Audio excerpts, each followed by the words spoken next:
Alright, for synthetic division, this is a shorter way of doing something that long division can do as well.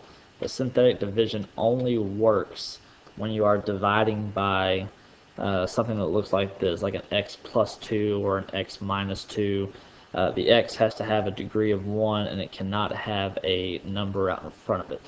Okay, so in this case, synthetic division will work. Long division will always work, but this is a shortcut way of doing it. When you do synthetic division, you're going to make this little chart.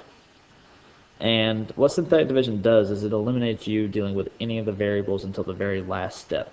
Okay, so since we're dividing by x plus 2, with synthetic division, we're going to put the opposite of that, which is negative 2, because that's one of the zeros. If you were to set x plus 2 equal to 0 and solve, you would get negative 2, just like we did with our factoring and solving and all that. And then what we're going to do is we're going to put the coefficients of every single term right here in this little row right here. So the first degree is 4. The coefficient out in front of that is 5. Just like in long division, if we have a missing term like we do here, we go from x to the 4th to x squared. We need to think about there being a 0x to the 3rd. So I'm going to put a 0. Then we've got 2x squared. And then we've got negative 15x. And then the last is the constant, which is 10. So these are my coefficients: 5, 0 for the missing term, 2, negative 15, 10. Okay, and the process is always the same. Okay, the very first thing you want to do is you want to bring down your first term, which in this case is the 5. And then every single time you are going to multiply, and whatever you get, you're going to stick in that spot there. Okay, so negative 2 times 5 gets you negative 10. And then you are going to add the 0 and the negative 10 to get negative 10. Once you do that, you're going to do that steps all the way till you get to the end. You're going to do negative 2 times negative 10 to get 20.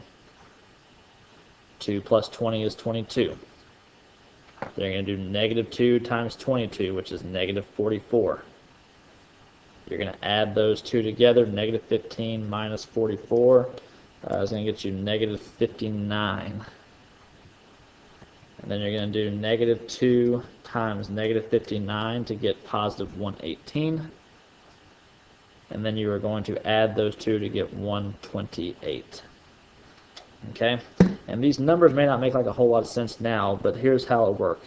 Your right number is always going to be your remainder. The next number over is always going to be your constant. And then the next term over is going to be your x term. The next term over from that will be your x squared. And then the next term will be x to the 3rd. And depending on how many numbers you have, will depend on what you have next. Maybe an x to the 4th, x to the 5th, or so on.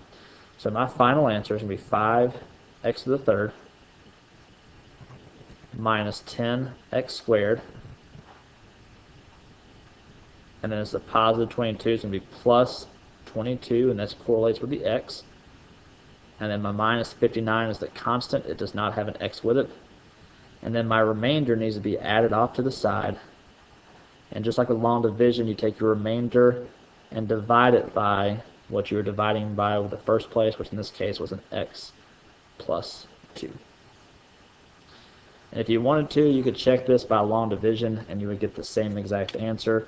It would take you about 2 to 3 times the amount of time that it does for synthetic.